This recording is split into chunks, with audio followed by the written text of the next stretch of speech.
Hello बच्चों, क्या हाल चाल, कैसे हैं आप लोग। माइंड मैप सीरीज के अगले चैप्टर के साथ मैं आपका ऋतिक सर आपसे मिलने एक बार दोबारा कंपटीशन वाला के इस चैनल पर वापस आ गया हूं। तो बच्चों, आज जो चैप्टर हम लोग डिस्कस करेंगे माइंड मैप में, जिसका माइंड मैप हम बनाएंगे, वो है सॉलिड स्टेट। सॉलिड स्टेट बड़ा इंपॉर्टेंट चैप्टर है क्योंकि हर साल इससे एक या दो क्वेश्चन आते हैं पेपर के अंदर, और हर साल एक या दो क्वेश्चन आने के साथ साथ ये चैप्टर इसलिए बड़ा इंपॉर्टेंट है क्योंकि ये उन लोगों के लिए भी इंपॉर्टेंट है जो 12th में बोर्ड्स दे रहे हैं, क्योंकि वहां पर भी इससे क्वेश्चन आते हैं लगभग 10 नंबर के। लेकिन अब प्रॉब्लम यह है कि हम हैं नीट वाले एस्पिरेंट्स और हमारा मैथ से है 36 का आंकड़ा, और ये जो चैप्टर है ये पूरा का पूरा मैथमेटिक्स का चैप्टर है। इसलिए यहां पर माइंड मैप की इंपॉर्टेंस बहुत ज्यादा बढ़ जाती है, क्योंकि यहां पर छोटी छोटी टेबल्स, छोटे छोटे रिजल्ट्स हैं जो अगर हमें याद रह जाएंगे, हमारे दिमाग में रहेंगे, तो हम उन रिजल्ट्स को सहारा लेके, उन रिजल्ट्स का सहारा बना के इस चैप्टर के न्यूमेरिकल सॉल्व कर पाएंगे। ठीक है, इसलिए अगर हमें बहुत ज्यादा कंसेप्ट्स की डेप्थ नहीं भी आती है, बहुत ज्यादा मैथ्स नहीं भी आती है, तो आज का जो माइंड मैप है, आज की जो टेबल है, आपको जबरदस्त रूप से हेल्प करेगी। आज का लेक्चर आपको जबरदस्त रूप से हेल्प करेगा, क्योंकि आज मैं आपको हर एक रिजल्ट की टेबल बना के दे दूंगा। ठीक है, एक समरी टेबल टाइप्स बना के दे दूंगा, और इस टेबल्स को देख देख कर, इन टेबल्स को देख देख कर आप याद कर लेंगे सारी की सारी चीजें, और आपका रिवीजन तो होगा ही होगा। न्यूमेरिकल सॉल्व करने में आपको जबरदस्त मदद मिलने वाली है। तो चलिए बच्चों, शुरू करते हैं। सबसे पहली बात, सॉलिड्स के बारे में हमें बात करनी है। सॉलिड्स होते हैं दो प्रकार के, क्रिस्टलाइन सॉलिड्स और अमॉर्फस सॉलिड्स। क्रिस्टलाइन जिनके अंदर क्रिस्टल होता है, और ये सॉलिड्स, सॉलिड के जितने भी प्रॉपर्टीज होती हैं, जितनी भी कैरेक्टरिस्टिक्स आप सोच सकते हैं, उन सबको फॉलो करते हैं। That is why they are also known as true solids, and amorphous solids are known as pseudo solids और super cooled liquids. What are super cooled liquids? कोई लिक्विड था जिसको अचानक से ठंडा कर दिया गया, कोई लिक्विड था जिसको अचानक से ठंडा कर दिया गया, तो वो अमॉर्फस हो गया, क्योंकि उसके पार्टिकल्स को सेटल होने का टाइम ही नहीं मिला। उसके पार्टिकल्स जो थे वो सेटल हो ही नहीं पाए, तो वो जो लिक्विड था वो सुपर कूल्ड लिक्विड बन गया, या फिर वो अमॉर्फस सॉलिड बन गया। क्या बन गया? अमॉर्फस सॉलिड बन गया। ठीक है, अगर आप ध्यान से देखें तो इनका जो शेप होता है वो डेफिनेट कैरेक्टरिस्टिक ज्योमेट्रिकल शेप होता है। पार्टिकल्स जो होते हैं इसमें रेगुलर अरेंजमेंट में होते हैं, और ये रेगुलर अरेंजमेंट पूरे के पूरे सॉलिड में रिप्लिकेट होता है। ये रेगुलर अरेंजमेंट पूरे के पूरे सॉलिड में क्या होता है? रिप्लिकेट होता है। और इसी रिप्लिकेशन को हम लोग बोलते हैं बच्चों लॉन्ग रेंज ऑर्डर। क्या बोलते हैं? Long range order. जबकि यहां ऐसा कुछ नहीं होता, यहां ऐसा कुछ नहीं होता। पार्टिकल्स जो होते हैं वो रैंडमली एक दूसरे के साथ बस जुड़े हुए होते हैं। इनका कोई फिक्स शेप नहीं होता, कोई फिक्स वॉल्यूम नहीं होता, है ना, कोई फिक्स इनके कोई कैरेक्टरिस्टिक शेप नहीं होती, कोई कैरेक्टरिस्टिक ज्योमेट्री नहीं होती। ऐसा इनके बॉन्ड की लेंथ फिक्स नहीं होती, ज्योमेट्रीज फिक्स नहीं होती, कुछ भी फिक्स नहीं होता। जबकि क्रिस्टलाइन सॉलिड में everything is fixed, everything is repetitive through out the solid. एक जगह जहां से अरेंजमेंट आपको मिलेगा पार्टिकल्स का, वैसा ही अरेंजमेंट आपको पूरे सॉलिड में मिलेगा। चाहे ज्योमेट्री वाइज देख लीजिए, बॉन्ड वाइज देख लीजिए, एनर्जी वाइज देख लीजिए, जो भी आपको एक जगह मिलेगा पूरे सॉलिड में मिलेगा। इसको हम लोग कहते हैं बच्चों लॉन्ग रेंज ऑर्डर। ठीक है ना, क्या बोलते हैं? Long range order. और इसे बोलते हैं हम लोग शॉर्ट रेंज ऑर्डर, क्योंकि इसका जो ऑर्डर होता है ये लगातार चेंज होता रहता है लोकेशन के साथ साथ। ठीक है, लोकेशन के साथ साथ it keeps on changing. Cleavage property की बात करूं, सिमेट्रिक होने की वजह से इनको जब आप किसी शार्पेस्ट टूल से काटते हैं, तो ये सरफेसेस जो होते हैं, जो पैदा होते हैं, स्मूथ पैदा होते हैं, क्योंकि सरफेस कट के इधर जैसा होता है, कट के उधर भी वैसा ही होता है। लेकिन अमॉर्फस के अंदर ऐसा नहीं होता। अमॉर्फस के अंदर देयर इज नो सिमेट्री, इसलिए जब आप काटते हैं तो कट सरफेस के इधर और कट सरफेस के इधर दोनों का शेप या दोनों का अरेंजमेंट बिल्कुल सेम नहीं होता। दैट इज वाई ये रफ में रफ सरफेस बनाते हैं। कट सरफेस जो होते हैं इनके, वो इरेगुलर या रफ सरफेस बनाते हैं। अनाइसोट्रॉपी और आइसोट्रॉपी बड़ी फेमस प्रॉपर्टी है, जिसमें मेरा एग्जांपल दाल चावल वाला बड़ा फेमस है कि अगर आपकी प्लेट में दाल और चावल हैं और आप चम्मच घुमा रहे हैं, तो जब आप चावल में से चम्मच गुजारेंगे तो आपके चम्मच पर चावल लगेंगे, दाल में से गुजारेंगे तो दाल लगेगी। ठीक है, यह है अनाइसोट्रॉपी। अलग अलग डायरेक्शन में प्रॉपर्टी की वैल्यू अलग अलग, इसे बोलते हैं हम लोग anisotropy. This property is called anisotropy. In anisotropy what happens is, जब कोई भी प्रॉपर्टी, जैसे लाइट है, लाइट अगर अलग अलग डायरेक्शन से पास होगी, जैसे फॉर एग्जांपल एक लाइट की बीम मैं लेता हूं, उसको हॉरिजॉन्टली पास कराता हूं, 4 पार्टिकल एनकाउंटर करेगी, रिफ्रैक्शन का एक्सटेंट अलग होगा। यही बीम अगर वर्टिकली पास होगी तो 3 पार्टिकल एनकाउंटर करेगी, रिफ्रैक्शन का जो एक्सटेंट है वो अलग अलग होगा। दैट मीन्स इसका जो रिफ्रैक्टिव इंडेक्स है वो डायरेक्शन के हिसाब से बदल जाएगा। यहां ऐसा कुछ नहीं होता।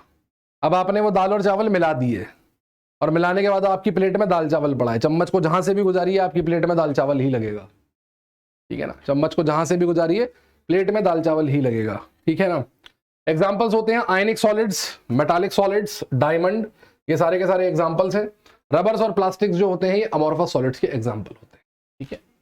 ये बात हम लोग कर चुके हैं। अब आगे बढ़ते हैं। हमें इस चैप्टर में स्टडी करने हैं बच्चों क्रिस्टलाइन सॉलिड्स, और क्रिस्टलाइन सॉलिड्स की हम लोग बेसिकली कंसर्न है with the geometry. Crystalline solids की बेसिकली हम लोग कंसर्न है विद द ज्योमेट्री, ठीक है, with the geometry. Now let's talk about classification of crystalline solids. Crystalline solid कितने प्रकार के होते हैं, क्रिस्टलाइन सॉलिड्स कितने प्रकार के होते हैं, ये क्लासिफिकेशन हम लोगों ने किया है on the basis of constituent particles, on the basis of constituent particles की जो सॉलिड है वो किस प्रकार के पार्टिकल से मिलकर बना है। अगर सॉलिड मॉलिक्यूल से मिलकर बना है तो उसे मॉलिक्यूलर सॉलिड कहते हैं। मॉलिक्यूलर सॉलिड दो प्रकार के होते हैं, पोलर और हाइड्रोजन बॉन्डेड, और नॉन पोलर तीन प्रकार के होते हैं, नॉन पोलर, पोलर और हाइड्रोजन बॉन्डेड। नॉन पोलर में लंडन फोर्सेस लगते हैं, पोलर में डाइपोल डाइपोल इंटरैक्शन लगते हैं, और हाइड्रोजन बॉन्डेड में हाइड्रोजन बॉन्डिंग होती है।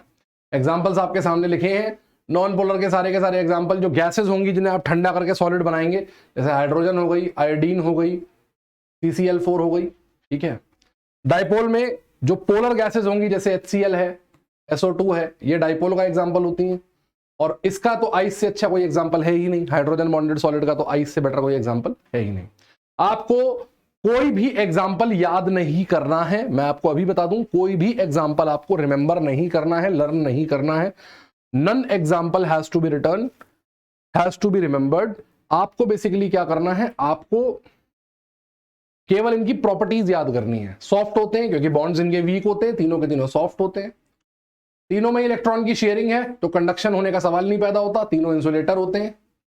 और इनका जो मेल्टिंग पॉइंट होता है, क्योंकि मेल्टिंग पॉइंट का मतलब है बॉन्ड्स को तोड़ना, बॉन्ड एनर्जी।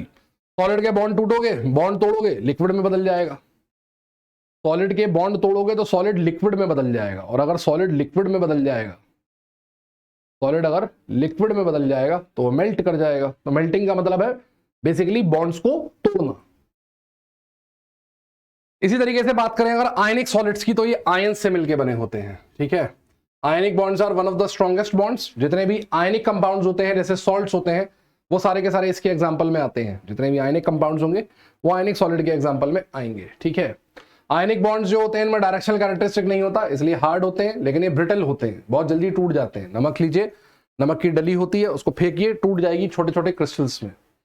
सॉलिड स्टेट में इंसुलेटर होते हैं क्योंकि आयन एक दूसरे से बंधे हुए होते हैं, लेकिन जैसे इन्हें पानी में डाला जाता है या गलाया जाता है, ये तुरंत ही अपने आयंस में फ्री हो जाते हैं और उसके बाद ये कंडक्टर बन जाते हैं। क्या बन जाते हैं? कंडक्टर। इनका मेल्टिंग पॉइंट होता है हाई, क्योंकि इनके बॉन्ड होते हैं स्ट्रॉन्ग, तोड़ना होता है मुश्किल। मेटालिक सॉलिड्स के अंदर मेटल एटम्स होते हैं और मेटल एटम्स करते हैं metallic bonding. Metallic bonding, metal के अंदर फ्री इलेक्ट्रॉन टहल रहे होते हैं जो कि इन्हें हेवीली कंडक्टिंग बनाते हैं। Metals are very very conducting, आप सब जानते हैं ये, ठीक है ना। हार्ड होते हैं, मैलिएबल होते हैं, डक्टाइल होते हैं सारे के सारे मेटल्स, और मेल्टिंग पॉइंट के बहुत ज्यादा हाई होते हैं। इनफैक्ट सबसे ज्यादा हाई मेल्टिंग पॉइंट वाला मेटल टंगस्टन है, अराउंड 3000 डिग्री सेंटीग्रेड पर जाकर मेल्ट करता है।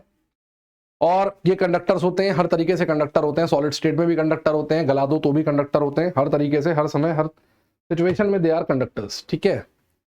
कोवेलेंट और नेटवर्क सॉलिड्स की बात अगर मैं करूं तो कोवेलेंट बॉन्ड इकलौता ऐसा बॉन्ड होता है जिसमें डायरेक्शनल कैरेक्टरिस्टिक होता है, मतलब ये बॉन्ड एक पर्टिकुलर डायरेक्शन में आगे प्रोसीड कर सकता है। इस बॉन्ड के अंदर एक खासियत होती है, इसलिए ये बहुत बड़ा नेटवर्क बनाते हैं बॉन्ड्स का। तो जितने भी कोवेलेंट सॉलिड्स होते हैं ना, they have a very huge network of bonds, that is why they are called network solids और जायंट सॉलिड्स। इन्हें जायंट सॉलिड्स भी कहते हैं, नेटवर्क सॉलिड्स भी कहते हैं, ठीक है।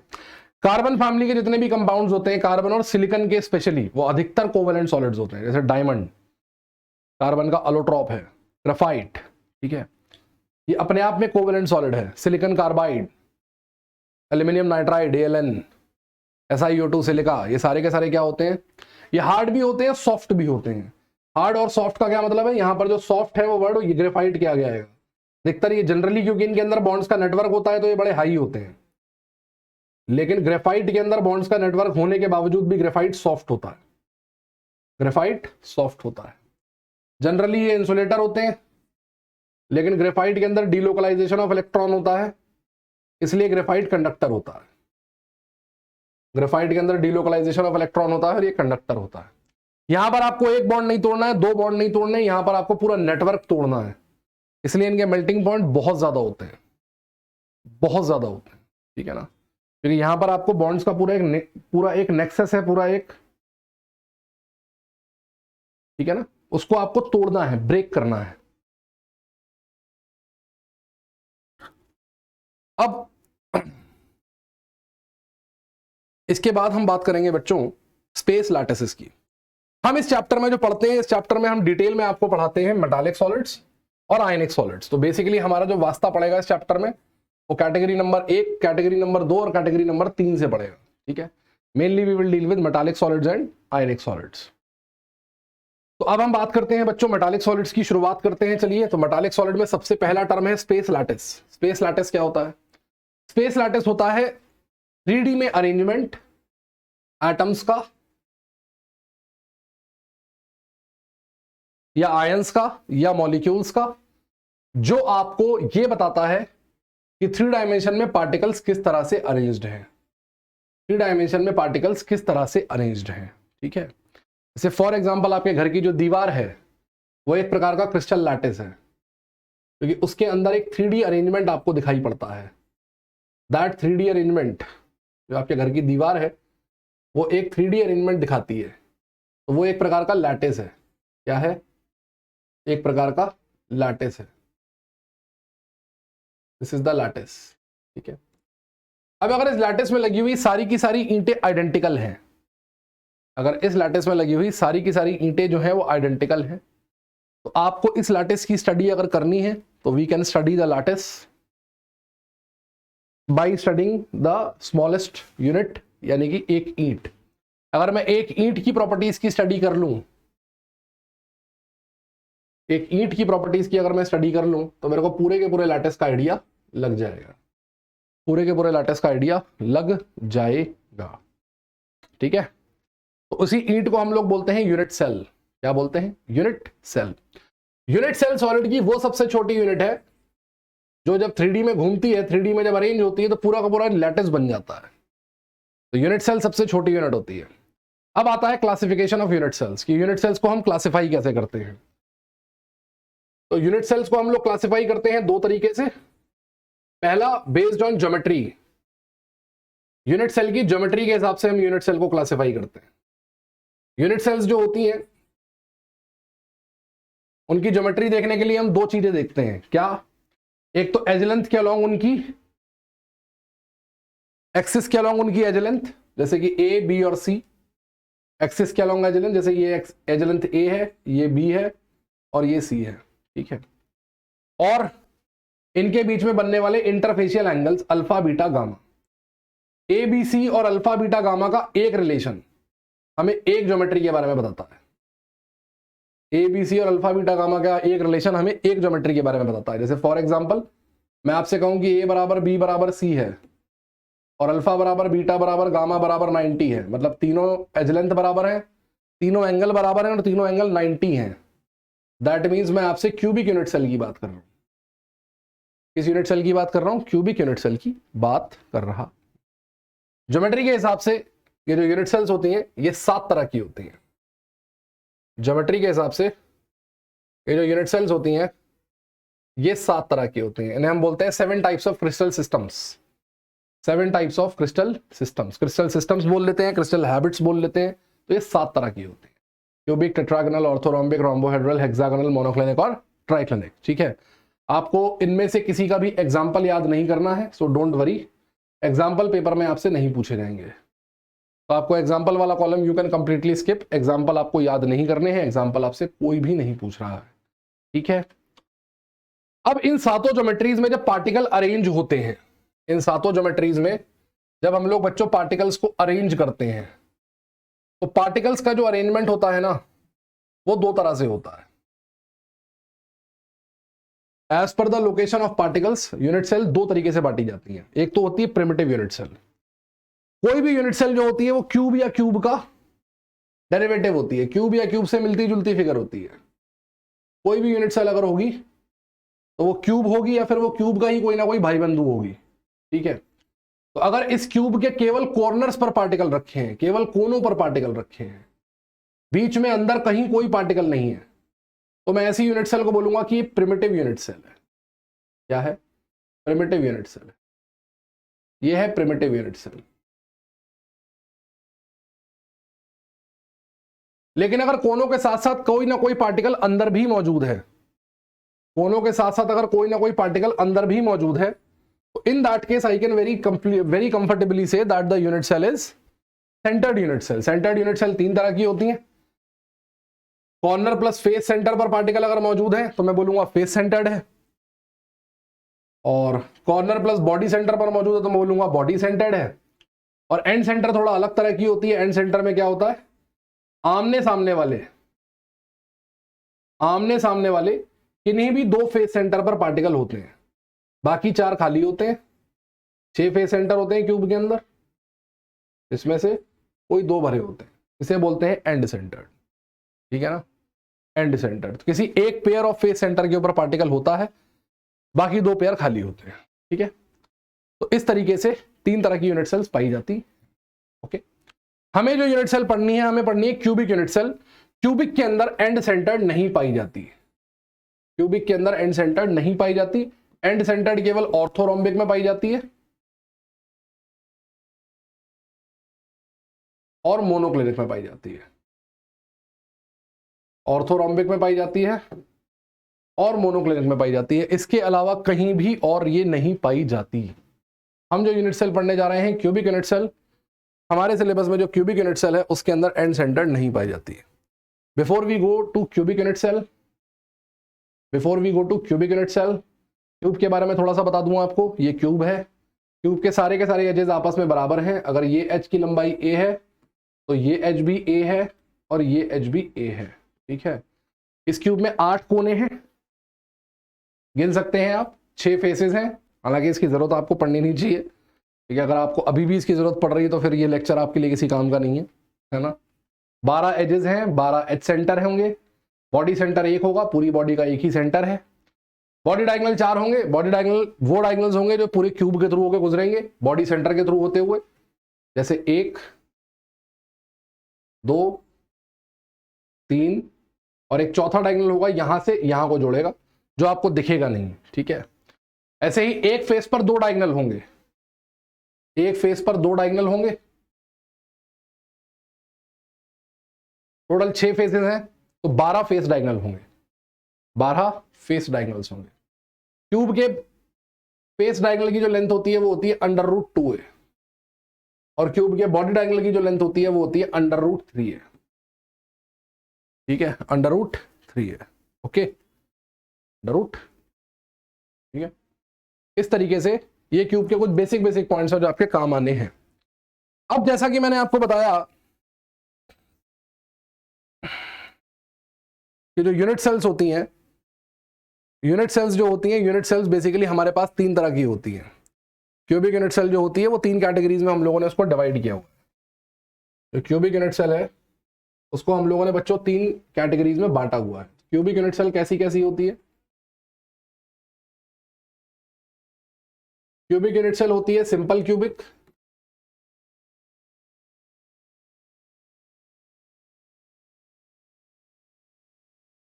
ठीक है।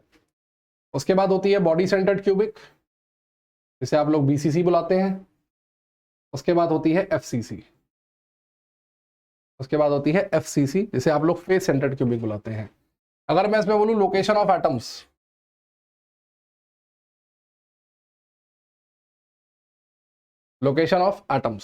ठीक है, तो लोकेशन ऑफ एटम्स इसमें कॉर्नर होता है, इसमें कॉर्नर प्लस बॉडी सेंटर होता है, इसमें कॉर्नर प्लस फेस सेंटर होता है। ठीक है, कॉर्नर प्लस बॉडी सेंटर होता है, कॉर्नर प्लस फेस सेंटर होता है। Contribution of each lattice point,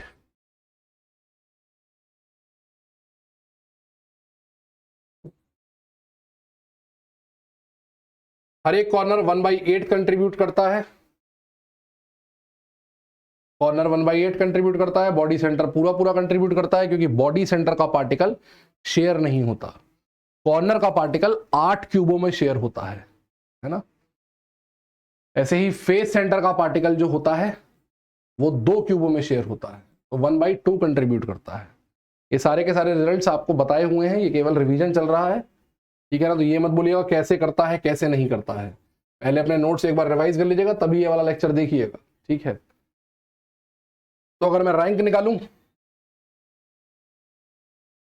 तो इसकी रैंक आती है निकल के 8 पार्टिकल होते हैं कोनों पर, हर एक का कंट्रीब्यूशन 1/8 1, 8 कोने रैंक 1, एक बॉडी सेंटर रैंक आ गई 2, 8 कोने rank 1, 6 face centre contribution half, 1 + 3 4, ठीक है, 1 + 3 4।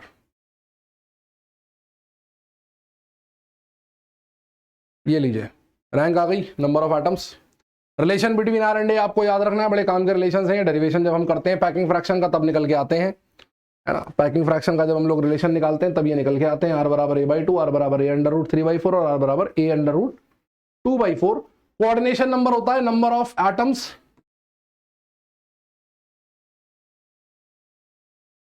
टचिंग एनी एटम, जो उसको टच कर रहे होते हैं, टचिंग एनी एटम। और कोऑर्डिनेशन नंबर को बेटा हम लोग नियरेस्ट नेबर्स भी बोलते हैं। क्या बोलते हैं?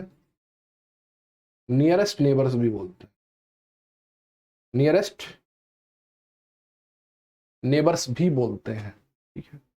इसको हम लोग नियरेस्ट नेबर्स भी बोलते हैं, ठीक है ना। तो ये नियरेस्ट नेबर्स हो गए।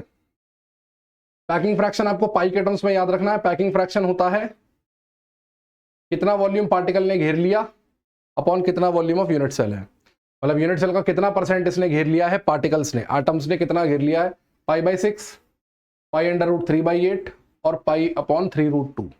ये आपको पाई के टर्म्स में भी याद रखने हैं। परसेंटेज तो बच्चे याद कर लेते हैं, पाई के टर्म्स में याद नहीं करते। पेपर में पूछता है पाई के टर्म्स में, फिर बच्चे गलत करके आते हैं क्योंकि उन्हें परसेंटेज याद नहीं होती।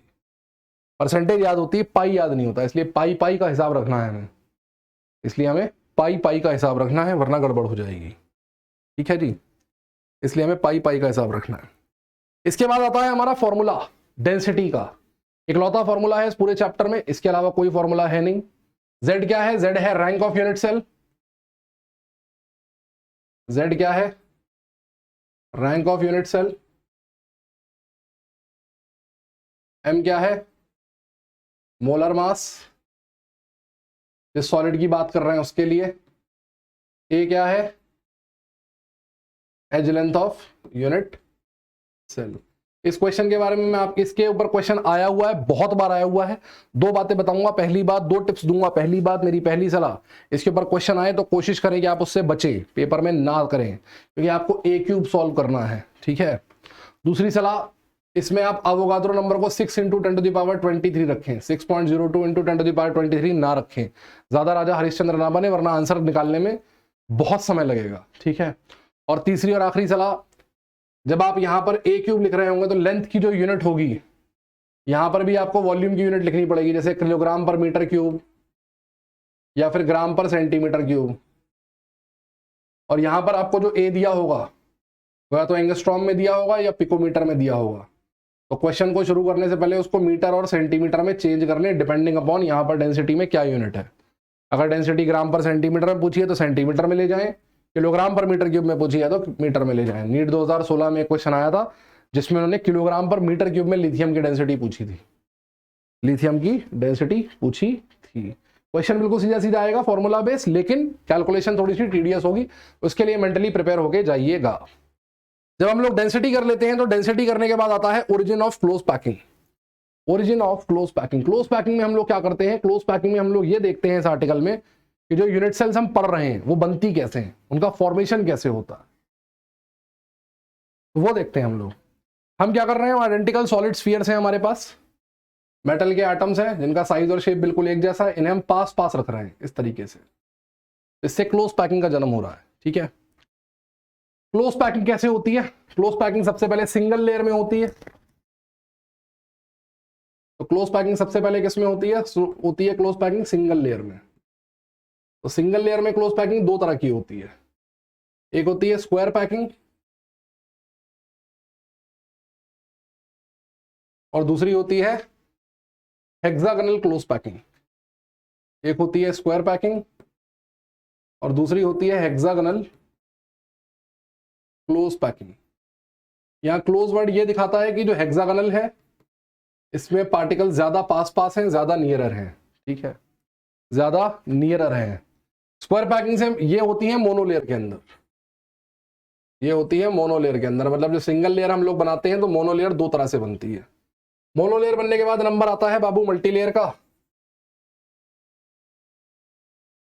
मल्टीलेयर का मतलब 3D में, तो मल्टीलेयर स्क्वायर से दो पैदा होती हैं। एक होती है A type packing, A type packing, और दूसरी होती है A B type packing. A type packing और दूसरी होती है ए बी टाइप पैकिंग, ठीक है। ए टाइप पैकिंग से जो यूनिट सेल बनती है वो बनती है सिंपल क्यूबिक यूनिट सेल। ऐसे ही ए बी से जो बनती है वो बनती है body centred cubic unit cell, ठीक है, body centred cubic unit cell. यहां पर हेक्सागोनल क्लोज पैकिंग से क्या बनता है, हेक्सागोनल क्लोज पैकिंग से भी दो तरह की मल्टीलेयर बनती है। एक बनती है A B type close packing, एक बनती है A B type close packing. A B type close packing से जो यूनिट सेल मिलती है उसे बोलते हैं बच्चों हम लोग HCP यूनिट सेल। इसका जिक्र अभी तक इस चैप्टर में कहीं नहीं आया था, अब आता है जिक्र। इसके बारे में आपको तीन बातें याद रखनी है। इसका रैंक होता है 12, सॉरी इसका रैंक होता है 6, कोऑर्डिनेशन नंबर इसका होता है 12, और इसकी जो पैकिंग एफिशिएंसी होती है वो होती है 74%। ये तीन रिजल्ट्स हैं, आपको सीधे सीधे याद रखने हैं, ठीक है। बाकी सब में ये FCC जैसी ही है, CCP जैसी ही है, लेकिन बस केवल इसकी रैंक अलग है, ठीक है ना। और ए बी के अलावा दूसरी पैकिंग होती है ABC पैकिंग, ABC पैकिंग। इस ABC पैकिंग से आपको मिलता है FCC, ABC से आपको मिलता है FCC, या फिर इसे अपन बोलते हैं CCP यूनिट सेल। CCP का मतलब होता है बेटा cubic close packed, cubic close packed, ठीक है, क्यूबिक क्लोज। ये कहानी हमारी खत्म होती है। ये हमारा पहले आधे घंटे में हमने रिवीजन कर लिया मेटालिक सॉलिड्स का। अब हमारी गाड़ी बढ़ेगी आयनिक सॉलिड्स की तरफ, ठीक है, आयनिक सॉलिड्स की तरफ। तो आयनिक सॉलिड्स में बेसिकली मेटालिक सॉलिड्स और आयनिक सॉलिड्स में क्या डिफरेंस होता है। मेटालिक सॉलिड्स में सारे एटम एक जैसे होते हैं, आयनिक सॉलिड में ऐसा नहीं होता। आयनिक सॉलिड में कैटायन जो होता है वो छोटा होता है, अनायन जो होता है वो बड़ा होता है। तो जो अनायन बड़ा होता है वो तो जाके बैठता है कॉर्नर, बॉडी सेंटर और फेस सेंटर पर, लेकिन कैटायन के बिना तो सॉलिड बनेगा नहीं। तो कैटायन आता है, कहता है भाई हमारे बिना तो सॉलिड बना नहीं पाओगे, लेकिन सारी जगह तो तुमने घेर रखी है, हम कहाँ बैठे। तो अनायन कहता है कि भाई देख हमारे अरेंजमेंट से ना बीच में खाली जगह बची है, ये देख रहे हो, इसमें जाके बैठ जाओ, इन खाली जगहों पर जाके बैठ जाओ। इन खाली जगहों को बोलते हैं हम लोग वॉइड्स, होल्स या इंटरस्टिसेस। वॉइड्स, होल्स या इंटरस्टिसेस बड़े काम के हैं हमारे ये। आइए बात करते हैं वॉइड्स के या इंटरस्टिसेस के या होल्स के, ठीक है। वॉइड्स क्या होते हैं, वॉइड्स होते हैं एम्प्टी स्पेसेस, एम्प्टी स्पेसेस।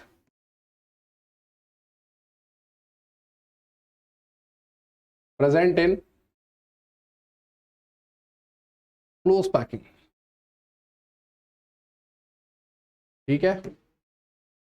इन आयनिक सॉलिड्स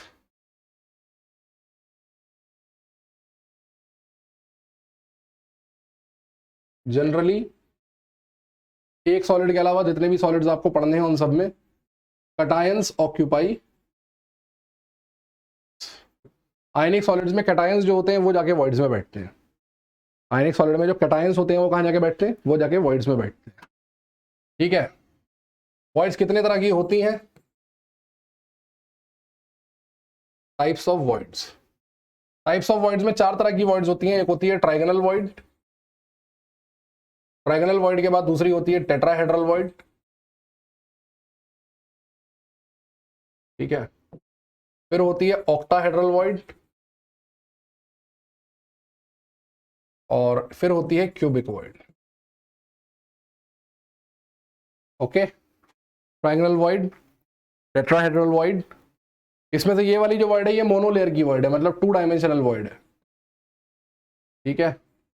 बाकी तीनों 3D वॉइड है। ये वाली जो वॉइड है ये आपको FCC में मिलती हैं, ये वाली आपको सिंपल क्यूबिक में मिलती हैं, ठीक है।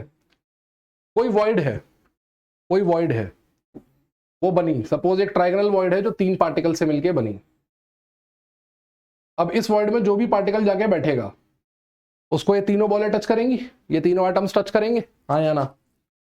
ये तीनों एटम्स टच करेंगे, हाँ या ना? इसका मतलब जो भी जितनी बॉलें इस वॉइड को बनाएंगी, जितने एटम्स किसी वॉइड को बनाएंगे, वही उसका कोऑर्डिनेशन नंबर भी होंगे। तो ट्राइगोनल वॉइड जो होती है, जैसा कि नाम से पता लग रहा है, ट्राइगोनल वॉइड जो होती है, जैसा कि इसका नाम अपने को बता रहा है, इसके नाम से अपने को पता लग रहा है कि जो ट्राइगोनल वॉइड्स होती हैं, 3 पार्टिकल की वॉइड है, टेट्राहेड्रल 4 की वॉइड है, ऑक्टाहेड्रल 6 की वॉइड है, और जो क्यूबिक वॉइड है वो 8 की वॉइड है। नाम से आपको पता लग रहा है कि जो कम पार्टिकल की बनी होगी वो छोटी होगी, जो ज्यादा पार्टिकल से मिलकर बनेगी वो बड़ी होगी, है ना? तो अगर मैं साइज ऑफ वॉइड का ऑर्डर ले लूं, size of void,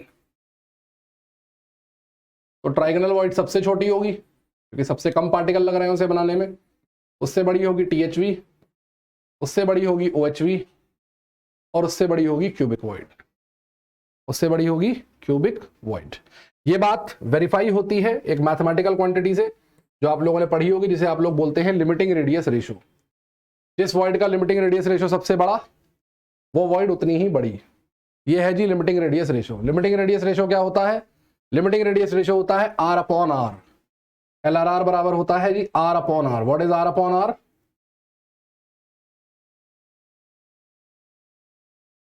R/R, R होता है रेडियस ऑफ कटायन जो वॉइड में जाके बैठा, और ये होता है रेडियस ऑफ अनायन जिसने वॉइड बनाई।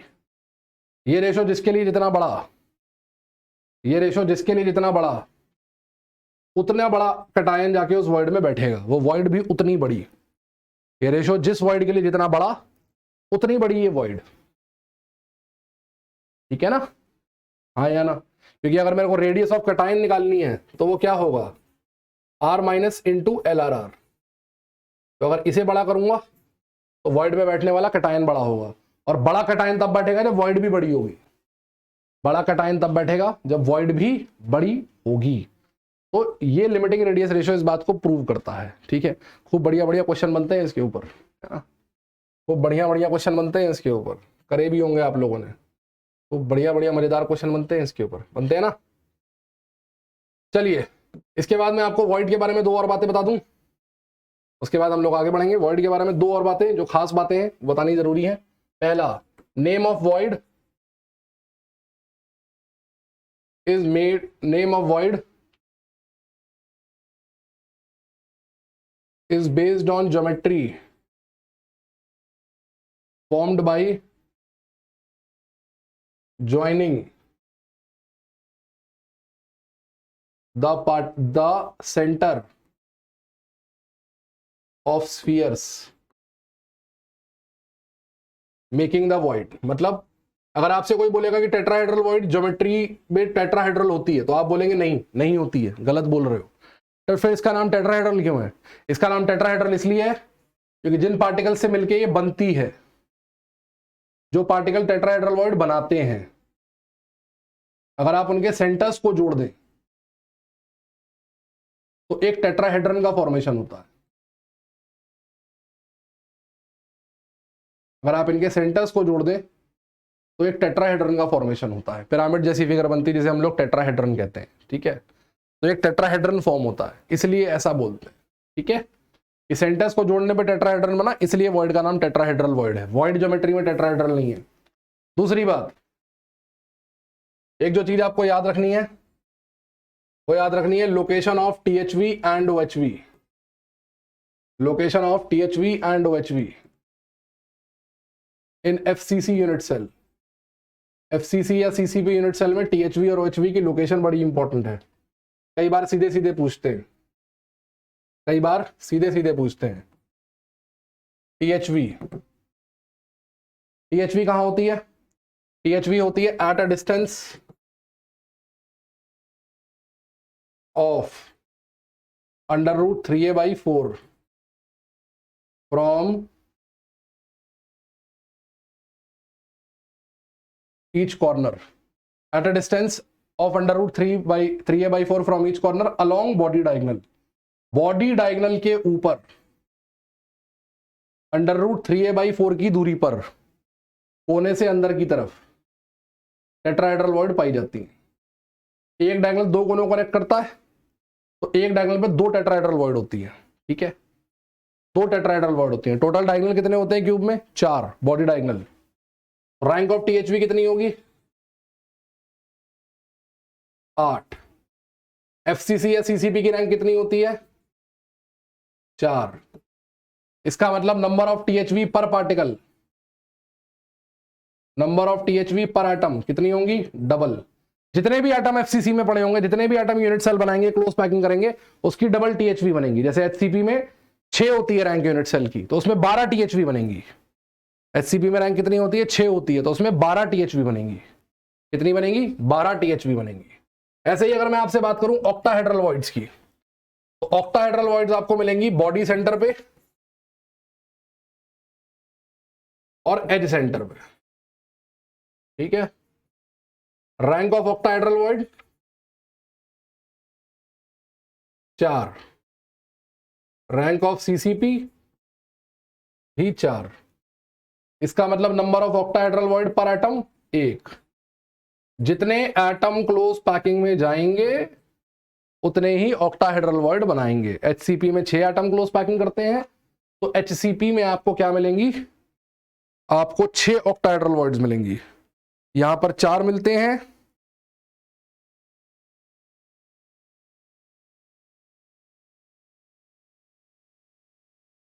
यहां पर 4 मिलते हैं, तो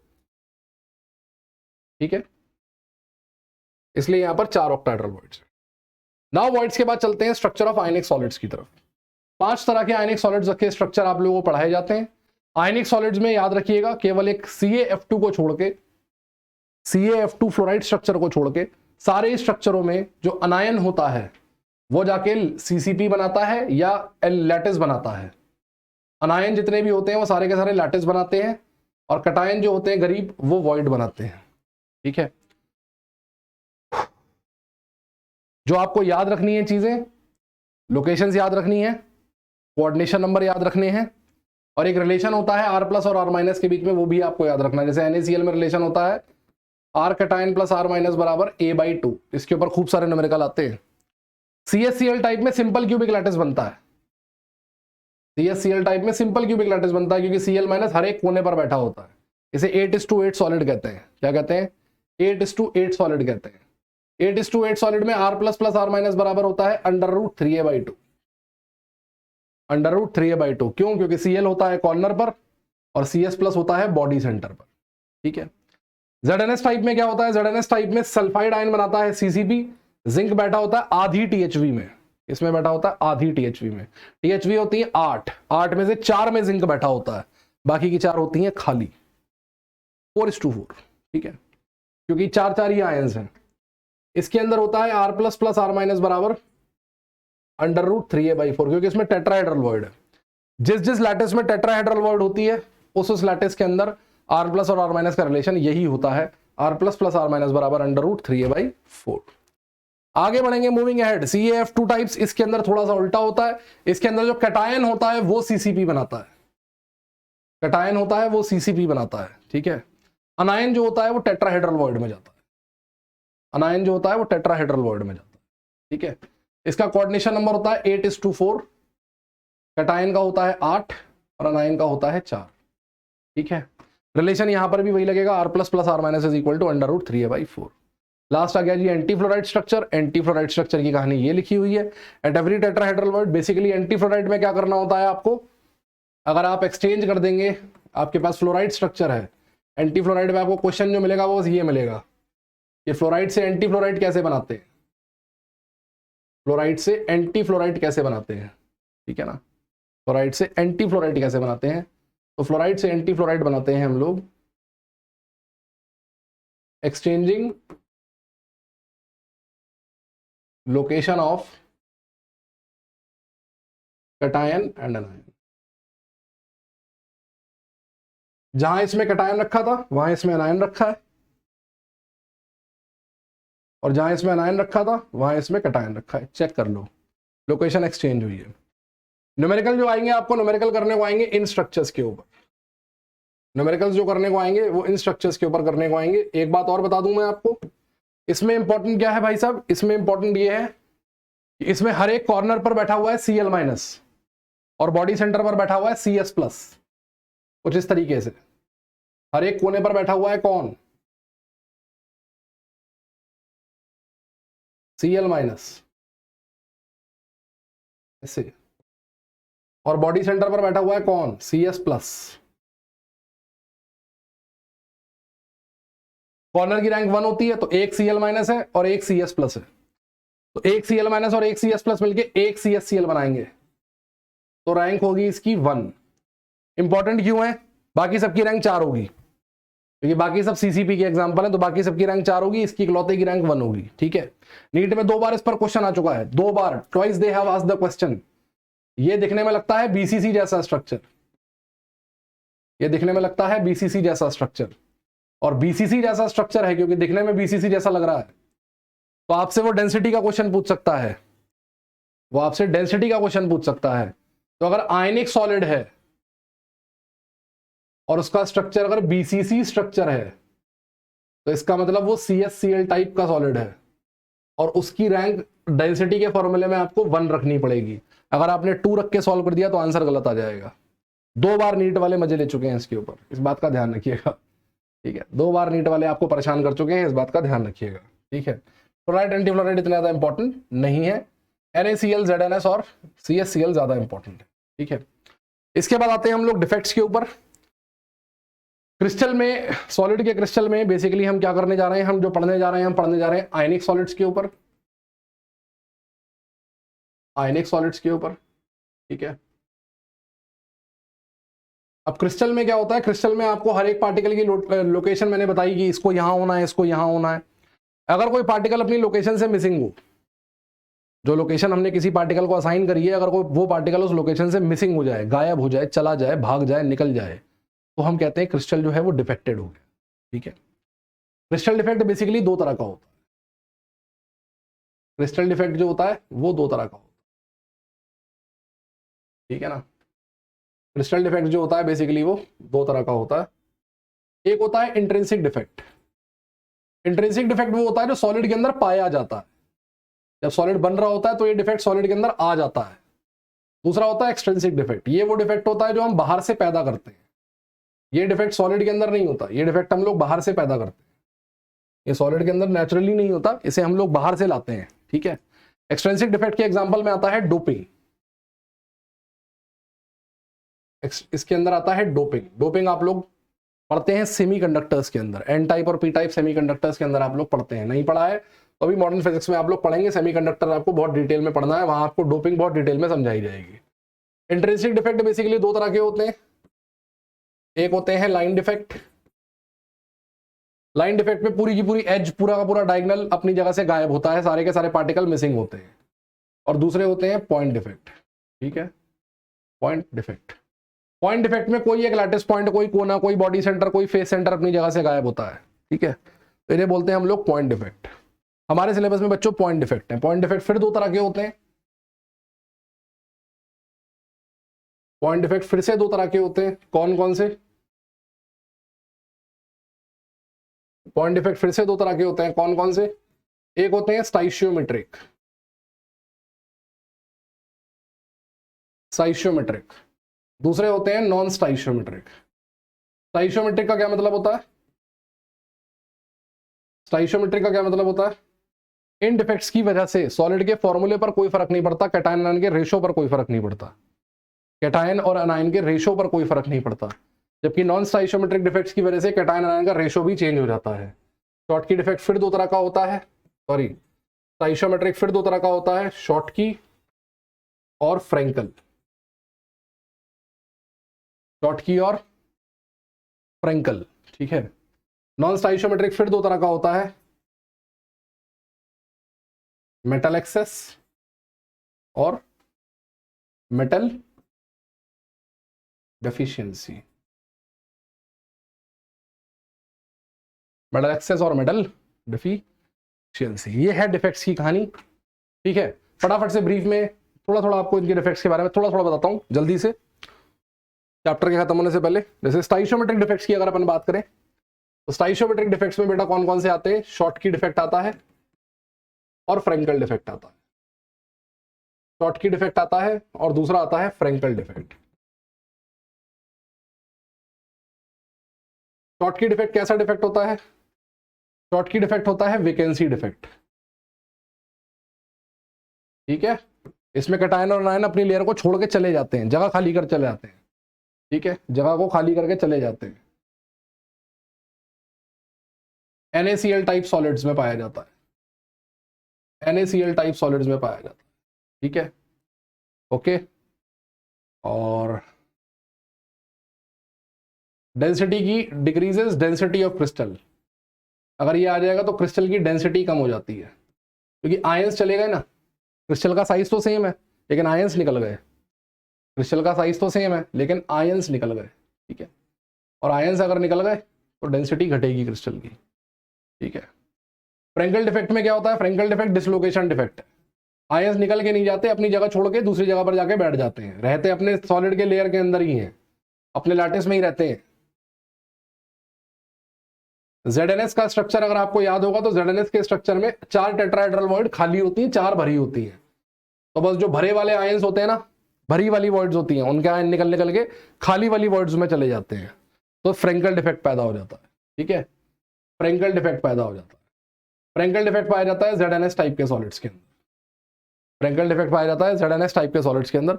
इसमें लैटिस में से कोई आयन निकल के बाहर नहीं गया, सारे आयन अभी भी लैटिस के अंदर ही मौजूद है, कोई आयन हिला जुला नहीं है, इसीलिए does not affect density of solid, does not affect density of solid, ठीक है। AgBr सिल्वर ब्रोमाइड ऐसा कंपाउंड होता है जो शॉर्टकी और फ्रेंकल दोनों डिफेक्ट्स दिखा सकता है। AgBr के 2 स्ट्रक्चर्स होते हैं, एक स्ट्रक्चर में शॉर्टकी डिफेक्ट दिखाता है, एक स्ट्रक्चर में फ्रेंकल डिफेक्ट दिखाता है। नीट का पूछा हुआ क्वेश्चन है, ठीक है, जब नीट AIPMT हुआ करता था तब पूछा था। नॉन स्टाइशियोमेट्रिक डिफेक्ट में 2 तरह के डिफेक्ट्स होते हैं। पहला डिफेक्ट होता है मेटल एक्सेस। मेटल एक्सेस में क्या होता है? मेटल ऑब्वियसली एक्सेस में आ जाती है, मेटल के जो आयंस होते हैं, मेटल के जो एटम्स होते हैं वो एक्सेस में आ जाते हैं, इसलिए नाम है मेटल एक्सेस डिफेक्ट। मेटल यहां पर नॉन मेटल से ज्यादा हो गई है। 2 तरह के होता है ये, है ना, 2 तरह का होता है। एक तो होता है due to anionic vacancy, due to anionic vacancy, due to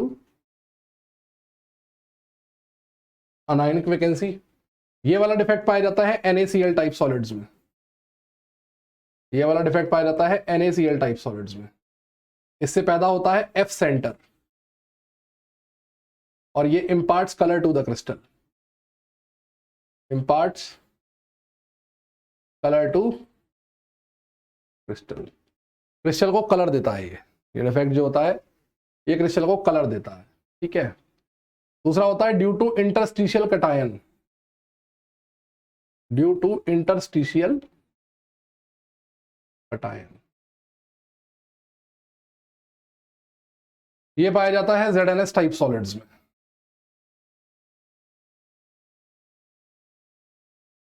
इसमें भी क्रिस्टल में कलर आता है लेकिन कलर रिवर्सिबल होता है, आके चला जाता है, इम्पार्ट्स कलर टू क्रिस्टल, लेकिन ये जो कलर है ये रिवर्सिबल नेचर का होता है, आके चला जाता है। जैसे फॉर एग्जांपल ZnO, ZnO को गर्म कर दोगे तो ZnO सफेद से पीला हो जाएगा, ठीक है, और ठंडा कर दोगे तो येलो से अगेन व्हाइट हो जाएगा। यहां पर मेटल नॉन मेटल से ज्यादा होती है, मेटल नॉन मेटल से ज्यादा होती, ठीक है। फिर आया G metal deficiency defect, metal deficiency defect.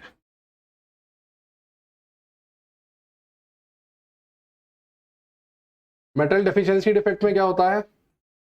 Metal deficiency defect में मेटल जो होती है वो डेफिशिएंट होती है, नॉन मेटल बट ऑब्वियस है ज्यादा होती है, तभी तो नाम है मेटल डेफिशिएंसी। मेटल जो होती है वो नॉन मेटल से कम होती है, metal is lesser than non metal, ठीक है। ये पाया जाता है फाउंड इन कंपाउंड्स ऑफ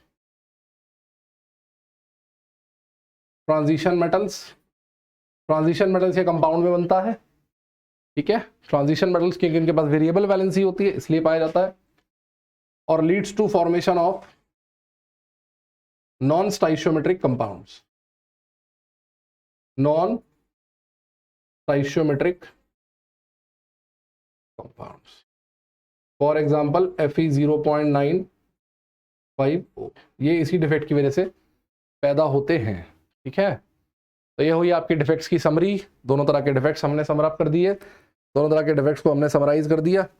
या ये डोपिंग डिफेक्ट, डोपिंग डिफेक्ट आप लोग यूज करते हैं डिस्कस्ड इन सेमीकंडक्टर्स, है ना, used in semiconductors, used in making semiconductors, semiconductors, ठीक है। चौथवें ग्रुप का कोई एलिमेंट है, जैसे सिलिकॉन है, सेमीकंडक्टर्स में सिलिकॉन की चिप को यूज करते हैं, ग्रुप 14 का एलिमेंट है। इसमें अगर हम जर्मेनियम की डोपिंग कर देंगे, सॉरी, इसमें अगर किसी ग्रुप 13 के एलिमेंट की डोपिंग कर देंगे, ग्रुप 13 का कोई एलिमेंट अगर इसमें डोप कर दूंगा तो हमें मिलेगा पी टाइप सेमीकंडक्टर, ठीक है। और अगर इसमें मैं कोई ग्रुप 15 का एलिमेंट ले आऊंगा, जैसे आर्सेनिक ले आया, ग्रुप आर्सेनिक ले आया, तो इसको मिलेगा एन टाइप का सेमीकंडक्टर। एक तो यहाँ यूज करते हैं, दूसरा हम लोग इसको यूज करते हैं तो डोपिंग हम लोग बाहर से करते हैं, है ना, जैसे doping of SrCl2 in NaCl, doping of SrCl2 in NaCl। हमने NaCl को मेल्ट किया, हमने क्या किया, हमने NaCl को मेल्ट किया, तो NaCl मेल्ट हो गया, NaCl को मेल्ट किया तो NaCl मेल्ट हो गया। फिर हमने इसमें SrCl2 को मिक्स कर दिया, SrCl2 को भी पिघला दिया। अब इन्हें ठंडा करेंगे, मिला के ठंडा करेंगे, तो ClCl तो सेम है, लेकिन Na प्लस की कुछ Na, तो इसके लैटिस में क्या होगा, जैसे ये Na प्लस Cl माइनस का लैटिस है, तो Na plus Cl minus Na plus Cl minus Cl minus Na plus Cl minus Na plus Na plus Cl minus, तो इसके लैटिस की कुछ लोकेशंस पे Na प्लस को रिप्लेस करके कौन आ जाएगा, Sr+2 आ जाएगा, कुछ जगहों पर Sr+2 आ जाएगा, और कुछ जगहों पर होल क्रिएट हो जाएंगे। होल क्यों क्रिएट हो जाएंगे, क्योंकि 2 यूनिट का चार्ज अंदर आया है, तो 2 यूनिट का चार्ज जाएगा भी सही, ठीक है ना, तो होल क्रिएट हो जाएंगे। इसे भी हम लोग डोपिंग बनते हैं, इससे बहुत बढ़िया न्यूमेरिकल बनता है 10⁻⁴ मोल% वाला, ठीक है। चलिए जाते जाते अंत में स्ट्रक्चर ऑफ डायमंड। डायमंड का स्ट्रक्चर कई बार पूछा गया है, डायमंड के क्वेश्चन कई बार पूछे गए।